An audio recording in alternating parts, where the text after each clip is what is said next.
The summer movie season has come to a close, and I've been busy going to the movies an awful lot. Today I'm going to stop and rank all 46 summer 2025 movies that I saw, from the worst to the best.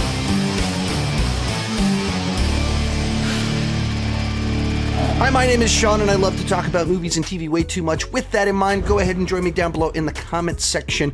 Let me know, what are your picks for the best and the worst movies of summer 2025? And if you're up for the challenge, share your ranking of all the summer movies that you were able to see. Every time I do these lists, people want to argue with me about the definition of the summer movie season. For me, it's basically from the first blockbuster at the beginning of May, maybe the end of April, to around mid-August when my kids go back to school and the season slows down an awful lot.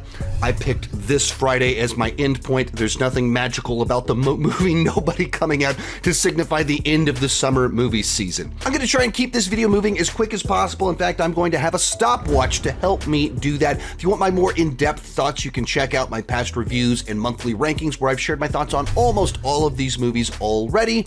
And let's get started. War of the Worlds. The idea of a screen life adaptation of War of the Worlds is not a bad idea. This is just a bad version of it. Ice Cube doesn't have the range to carry a movie that's just showing his face. Where they go with the plot is fairly ridiculous, and it's a movie so soaked in Amazon product placement that the third act has the world being saved by Amazon Air and shows us the Amazon store. It is ridiculous. Happy Gilmore 2. Happy Gilmore is probably the Adam Sandler movie that is quoted the most in our house. So we wanted to love this movie, and almost right out of the gate, it lost us when it decided to kill off a character and turn Happy Gilmore into a depressed drunk. And from there, too many of the jokes are just callbacks, references, or cameos, so we didn't laugh enough to justify having such a depressing plotline.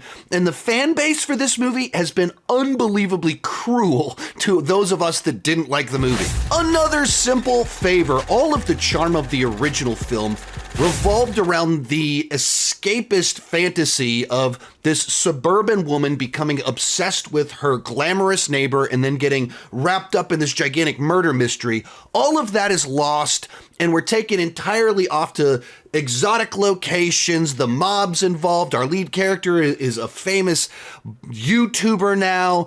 The humor is more over the top. Just everything that worked about the original one is just missing here, and it feels like a forced sequel. 43, The Pickup, a lame heist comedy starring Pete Davidson, Eddie Murphy, and Keke Palmer, where their idea for jokes for Pete Davidson is that he eats junk food and farts in an armored car that doesn't have windows that roll down. They can't decide if they want Eddie Murphy to be the straight man or be the funny man, so his character's all over the place. And they try and make Keke Palmer sympathetic, but she does such cruel things to these people and in such an unsympathetic manner that you don't care, so it just doesn't really work. Sister Midnight. This is a film I saw at Fantastic Fest last year. And sometimes you just watch a movie without any context, without knowing what you're watching. And that was kind of the case with this movie. I probably would have enjoyed it more had I known what I was watching going into it. But it is like a kind of a dark comedy, kind of vampire story, kind of a commentary on a culture. And I just wasn't ready for any of it. So it didn't land for me on any level. Bambi the Reckoning, the latest film in the Winnie the Pooh verse. And they learned a lot of lessons from Winnie the Pooh, Blood and Honey. Production value is much better here. The overall writing is tighter with actual tension. But these movies still just take themselves way too seriously. It is able to get you to, tear up a little bit, if you have tear ducts. I don't. But it's just a movie that has an inherently silly premise that doesn't seem to be in on the joke. 40, Bring Her Back. I know a lot of you are furious this one is so low on the list. Go ahead and click the dislike button if you want to. But the first 80% of the movie I was on board with and kind of totally bought into what they were doing with the character work, building out the mystery, the tension, everything like that. And this is an example of a movie that just completely lost me in the last 20%, where as soon as the stuff goes down with the brother, the movie just didn't work for me anymore. Everything that had been building up to her was lost, and everything afterwards just felt contrived and forced. 39, Megan 2.0. I really enjoyed the first Megan, and it's like they learned all the wrong lessons and went in an entirely wrong direction with the sequel, that it abandons almost all of the horror elements, leans entirely into this sci-fi comedy action side to things, and just loses itself in trying to repeat the TikTok moments of the original. 38, Karate Kid Legends. Speaking of TikTok, this feels like a Karate Kid movie designed for the TikTok generation, where there's twice as many characters, there's twice as many fights, there's twice as many jokes, there's twice as many tournaments, there's twice as many plot lines, but it's also 30 minutes shorter than any of the other Karate Kid movies, so it just feels like we're flying so fast through plot points, fights, and jokes that the movie has no time to breathe, no time to care about anything taking place, so it really let me down.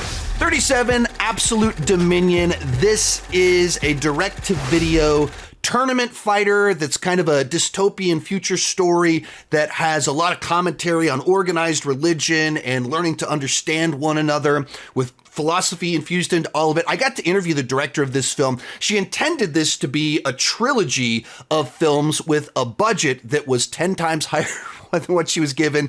And unfortunately, you feel the constraints in her condensing a story this big into this. Fountain of Youth. This is a Guy Ritchie movie starring Natalie Portman and John Krasinski, and it's a globe-trotting Indiana Jones-esque adventure. I enjoy all of those ingredients, but this movie just doesn't add anything new to the genre. So superficially speaking, it's entirely watchable for me. It's my kind of movie, but it left absolutely no impact because it just felt like it was borrowing from better films and rehashing them.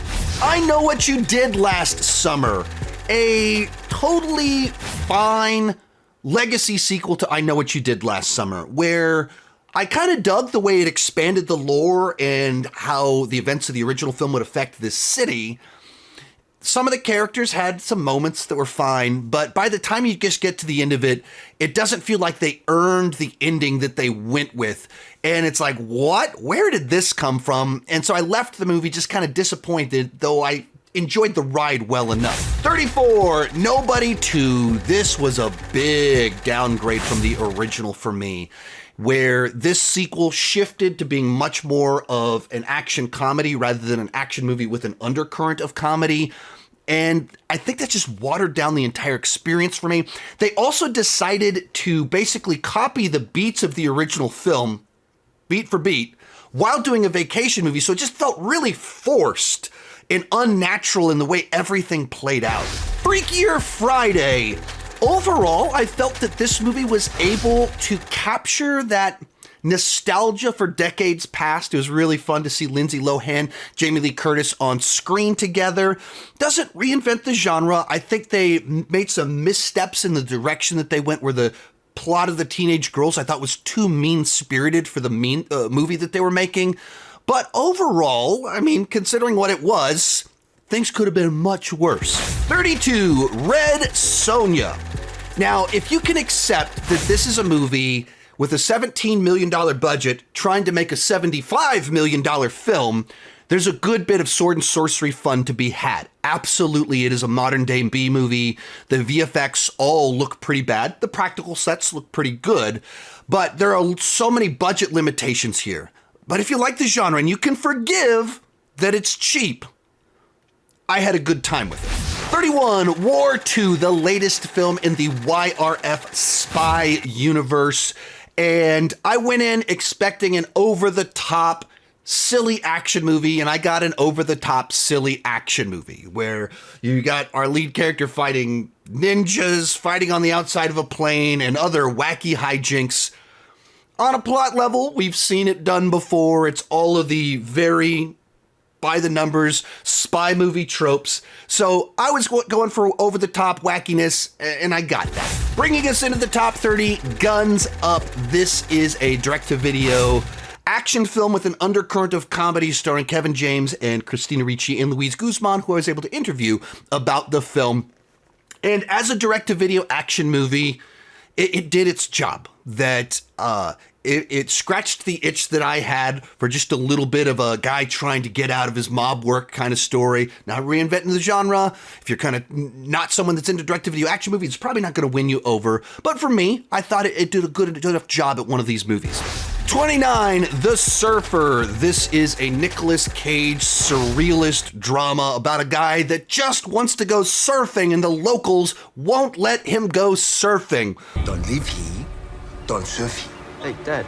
It's okay. It's like gaslighting the movie. The whole thing is dream logic. Whatever he does, something trippy and weird and strange happens, and you're playing through kind of this nightmare that just builds anxiety. Not my type of film, but an interesting change of pace, and at only 90 minutes, I kind of appreciated the novelty of it. 28, Fight or Flight. This is a Josh Hartnett action film that's basically Bullet Train on a plane, and took a little while to get going, but by the time it gets to the third act, it gets so bonkers and weird that it put a big enough smile on my face to say, like, yeah, I liked that movie. And it's just fun to see Josh Hartnett in this type of just fun, accessible, just wild ride. Diablo. This is a Scott Adkins direct-to-video martial arts film and one of his better direct-to-video action films where the emotional hook about him and this little girl works better than some of his other films.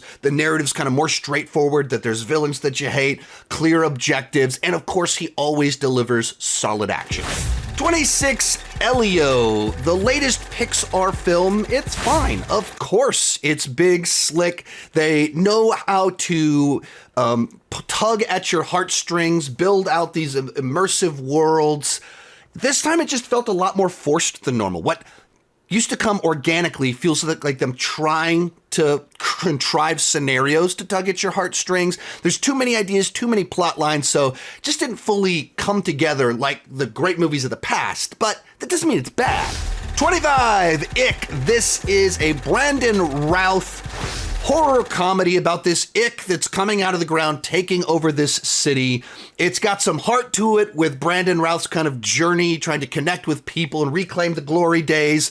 There's some fun creature stuff in here and nasty gore, but the real star here is the soundtrack. There are so many just legendary needle drops. If you like Zero's pop punk, this is an amazing soundtrack. Bad Guys 2. Actually saw this a couple weeks back with my daughter Karis and then forgot to post a review of it simply because it was back to school season into summer. My wife was out of town. Stuff happened. I forgot. But I thought it was fine. It was good enough that, the first Bad Guys is a solid little Ocean's 11 with animals and animation. And this is more of that. It's not as fresh as the original one. It's not a major downgrade, but I don't think it, quite captured the magic of the first time going on an adventure with them. Felt like sometimes it was rehashing some familiar stuff, but, it did a good enough job of having a little adventure for them to go on.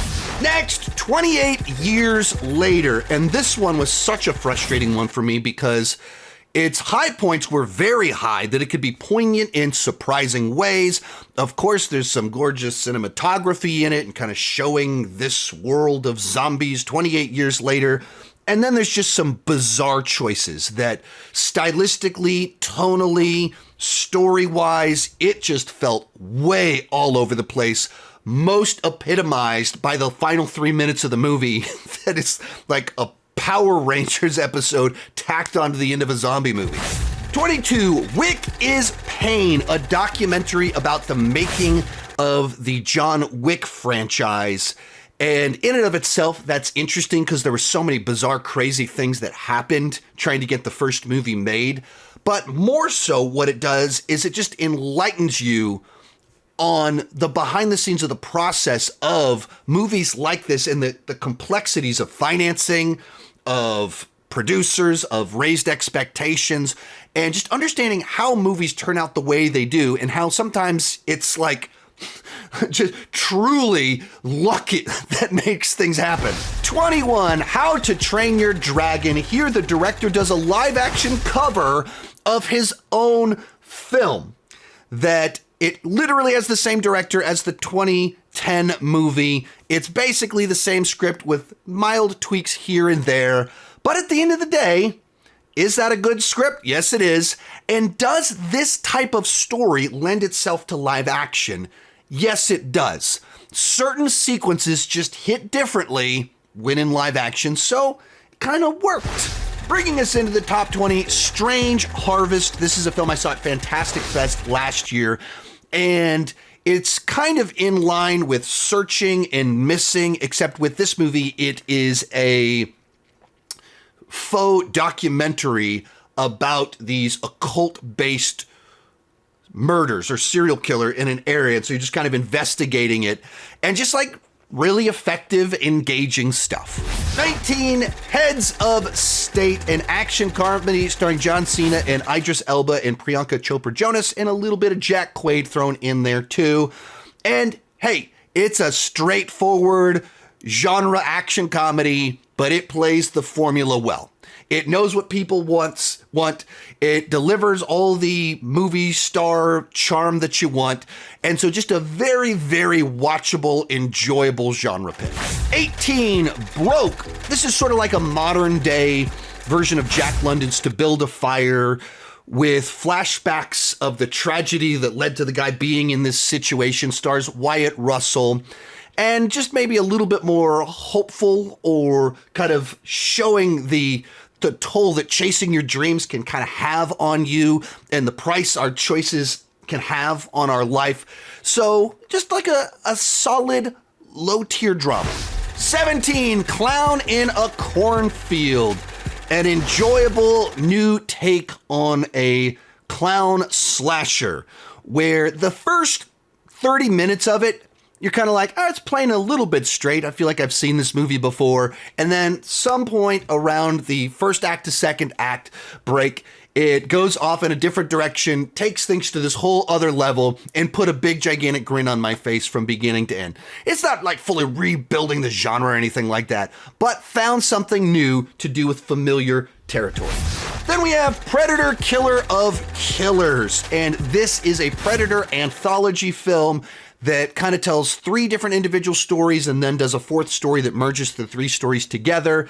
And this is kind of like something we've been waiting for the Predator franchise to do for a while, to show Predator battling the greatest killers throughout time. And they found a package where they can do that, and I hope we get more of these movies. 15, Lilo and Stitch. Now, I didn't grow up watching Lilo and Stitch, so I don't have a lot of nostalgia for this particular film. So just as someone watching this new live action cover of Lilo and Stitch, I thought this is another example where this story, this world translates well into live action, because it's a little bit E.T., it's a little bit Men in Black, it's very Hawaii. All of those things look good in live action. Thus, this movie translated well for me. 14, Jurassic World Rebirth, and our latest Jurassic World film tries to go back to the basics, plays it safe, sends some mercenaries off to an island filled with dinosaur or mutant creatures that have been left unattended for a while, and generally speaking, it worked pretty well. There's some odd choices about including this family in it. I'm not crazy about whenever we lean into the mutants, but I definitely got enough dinosaur carnage and had fun watching ScarJo battling said dinosaurs with this movie. Next, Together. This is a body horror film I actually was able to see at South by Southwest, which has plenty of like, squirm-inducing moments while being this exploration of codependent, toxic relationships that worked really nicely for me, both on a ick level as well as a commentary level. Pulled things together rather nicely. 12, Dangerous Animals. This is a shark movie and a serial killer movie and an escaped survival film movie. And I was able to watch this one at a press screening that was in a lake. I was floating in a tube while watching this shark movie, which is a great way to get to watch a movie like this. But I'm a sucker for these kind of isolated, close quarters escape thrillers. That's what this is. I love shark movies. My wife and I love to watch them together. That's what this is. And you get this like wild, crazy Jai Courtney performance. So I dug it. 11, Final Destination, Bloodlines. I've never been the biggest fan of this franchise, but it's always had 2 great central ideas. The idea that death is chasing you down and the cause and effect kills. And for me, this is absolutely one of, if not the best films in the franchise, because it actually found something new and different to do with the central premise played out over time. So I just loved that lore, and you get a great send-off to Tony Todd in the movie. Bringing us into the top 10, K-pop Demon Hunters. And my household absolutely has been one of the K-pop Demon Hunter obsessed households where Chloe and Karis, my two daughters, have been watching this movie on loop ever since it came out. Every car ride, we're listening to the songs. And they took two things that I did not think they were interested in, K-pop and Demon Hunters, and made them their new obsession with lovable characters, unbelievably catchy songs, and a surprisingly effective emotional hook. 9, Life of Chuck, the latest pairing of Mike Flanagan adapting Stephen King material, is unlike any film that I have seen, at least not one that I've seen anytime recently, where each act or chapter is wildly different from the others, tonally, stylistically, and it's just this very unusual celebration of life that makes, when you leave it, you just want to treasure every moment that you have. Mission Impossible Final Reckoning. Now, I love this franchise. Tom Cruise always gives 100% and nearly dies making all of these movies. That was certainly the case here. And when you get to the back half of the movie, of course, the plane sequence is incredible, but so is the submarine sequence. That's the one that sometimes is slept on a little bit with this movie. But I think this is the clunkiest of all the Mission Impossible movies, in particular, the first hour is very clunky. Next, Ballerina and the long title something John Wick. And this movie actually really surprised me. I went in with fairly modest expectations because it was directed by Len Wiseman, who is not nearly as good of an action director as Chad Stahelski, though I like Len Wiseman, and because it had extensive reshoots. And boy, by the end of this movie, did I have a big grin on my face. Maybe the first part of it felt like, yeah, this is the Len Wiseman version of John Wick. And the whole back half was like, no, this is just awesome John Wick world action. Ana de Armas is doing a great job in it, so I really dug it. 6, Thunderbolts. With this film, I felt like we were getting back to the good old days of the MCU, where this felt like a real movie that was about depression, purpose, loneliness, while delivering all the essentials that you need from an MCU film and bringing new influences in, where the third act is this surrealist dream world. And it was just nice to have an MCU film that felt true to the MCU, felt like it was building out the lore, moving the meta story forward, but also was doing its own thing. 5, Weapons. I went into this movie knowing virtually nothing about it besides what was written on the poster for the film, and it turned out to be this wild, crazy ride. It's kind of like Pulp Fiction as a horror movie with these chapters told out of order, seeing events from different perspectives and then them kind of merging together at the end. There's an investigation you're invested in. You care about the characters. It has a nice sense of humor to it. So, and also kind of a commentary about group tragedy and how we're isolated. Just really well done. 4th, Superman. This was my most anticipated film of the year, and it did not disappoint. I'm a big James Gunn fan, and I'm a massive Superman fan, and I was very curious what James Gunn could do working with A-list characters rather than D-list characters, and he delivered this populated, lived-in DC universe that was so comic booky and unashamed to be comic booky. Gave us a Superman that is true to his grown-up Boy Scout roots while feeling very 21st century. Only thing holding it back is maybe it treated chaos and destruction is a little bit too common, but I love just so much about this film. Real quick, before I give you my top 3, remember to join me down below in the comments section. Give me your favorites and your least favorites, or if you're up for the challenge, your full ranking. And if I missed a movie that you think I would have liked, let me know about it down below in the comment section. And as I mentioned earlier, I have covered a lot of these movies in more depth with individual reviews or my monthly rankings. I do my monthly rankings so I can cover all those movies that I can't make an individual review for everything, but I can cover them in videos like this and those monthly rankings. That's why they exist. Third, Fantastic Four First Steps. In that battle between Fantastic Four and Superman, I'm just barely inching out Fantastic Four over Superman, probably going back to what I said at the end of Superman, that I just felt like the events of Fantastic Four felt like they had a lot more weight to them. It mattered. The world was afraid of Galactus coming. But when it comes to this movie, I love the production design. I felt transported to a new place that I wanted to explore with these characters. And that's what I felt like I've missed from a lot of MCU films recently, and this brought that back. Our runner-up, I'm gonna go The Naked Gun. You know what I've missed the last decade? Going to see straight-up comedies in the theater.